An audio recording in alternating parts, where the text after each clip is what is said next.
occasionally you would have probably a slight accident, but nothing that really got out of control. Mm-hmm. As I mentioned, I had to be careful who I gave the forklift to To operate. operate. Yeah. It was a very old Toyota forklift.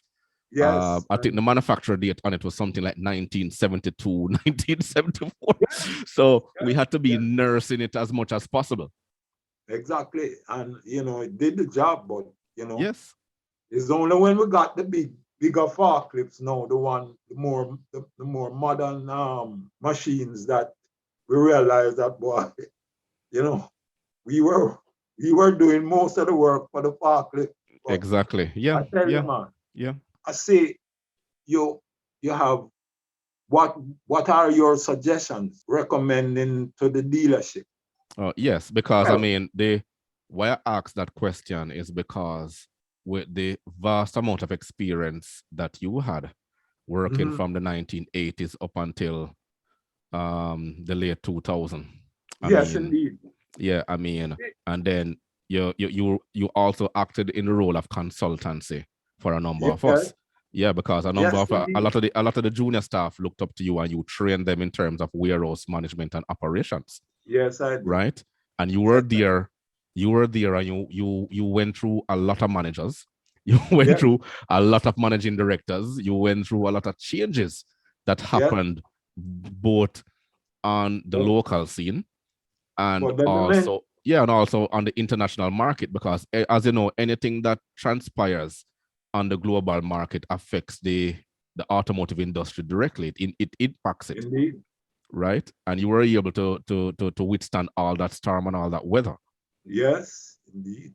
So And describe to us some of the changes that you well, experienced over the some of the years. changes that I came through, I want to first speak about you because you were a great part of that. And as a matter of fact, when certain questions were asked as to who run the department, I at no time hesitated to mention you. And although in doing it, I said, boy, I don't know, because Chris so young, I don't know if they're going to really exactly as we wanted. Yeah. And Yeah, you because at the time they wanted someone young to lead the organization, to grow into the organization. But at the time, I think they saw me as too young. But I didn't realize how young I was until I attended my first workshop outside of Jamaica. And I was the mhm. youngest manager in the entire region at the But time. And at the time I think I was 31 years of age. yes, yes, a lot of people was in doubt, but I had a certain amount of faith in you, boy, and I went head over heels and said, yes, I support the promotion of Mr. Clarke to that position. Yeah, man. I thank you And it for it, and I didn't feel, appreciated it, because the yeah, support I got for you was second to none. yeah, exactly. You didn't let us down. You were brilliant because you must remember, that we ran that place for 15 years without having a strike Yeah. or any kind of, internal situation like that. And I mean, that was your being in that position was one of that reasons, one of the reasons why that occurred, Hmm. you know. So as I say now, um, our suggestions was that checking and verifying shipping records, handling questions or concern of shipping shortages, averages and out addressing any problem with inventory control. And we made a lot of changes at that point Yeah.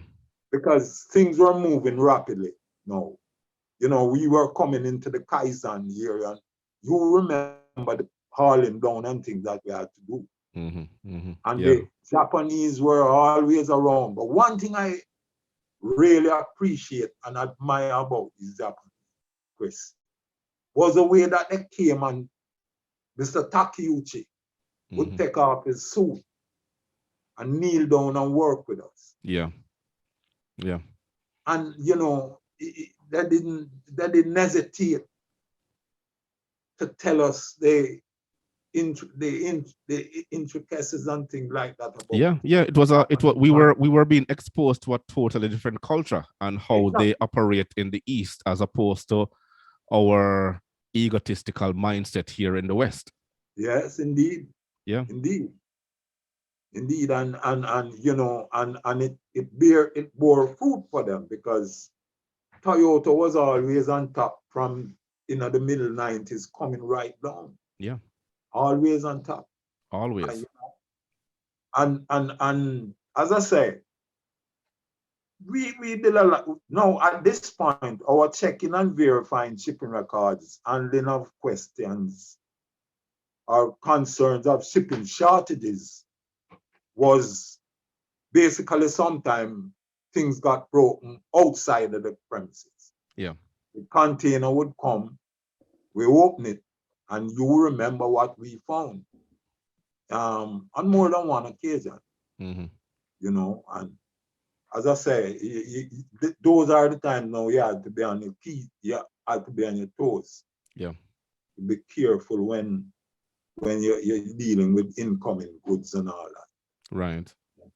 Yeah, you know, Yeah, we we had to be checking all of that.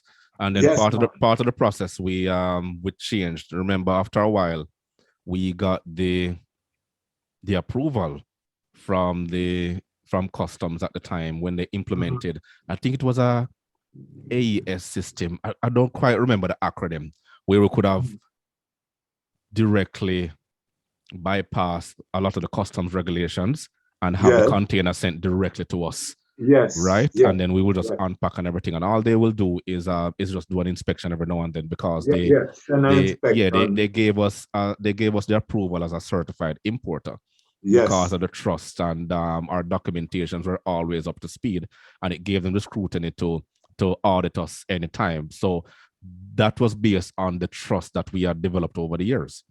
yeah. Well, I mean, with the yes, and the sort of business that Toyota was turning over at the time. I mean, Yeah. you know, they were definitely looked at favorably in terms of requirements Mm-hmm.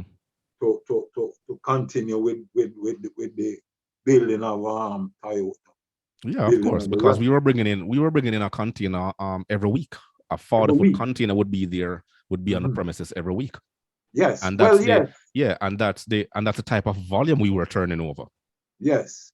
You had streamlined that part of it where it was more comfortable in dealing with that kind of movement of parts per week, you know, uh, as against the old days when you do have 12, 13 containers coming in one Coming in time. all at once. Yeah, yeah. And We had to look at streamlining the lead time yes, parameters. So that was yes, something I also looked in, that and was the something logistics that aspect of it. yes, that was something that you bear a lot of responsibility for.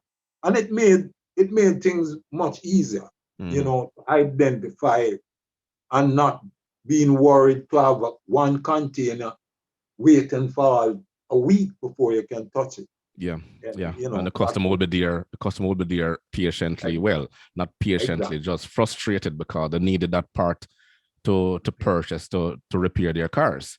But exactly. I want you to go back more and take us along memory lane now, in terms of some of the things you saw, or some of the some of the things you experienced throughout the years. Well, I know it's a yeah, lot. I know it's a lot, you know, 'cause I know it's over 30 years you worked in the industry for. yes, indeed, indeed, indeed, boy. I'll tell you, we changed the complete configuration of the warehouse Yeah, yeah. I from remember that. yeah from one appearance to another.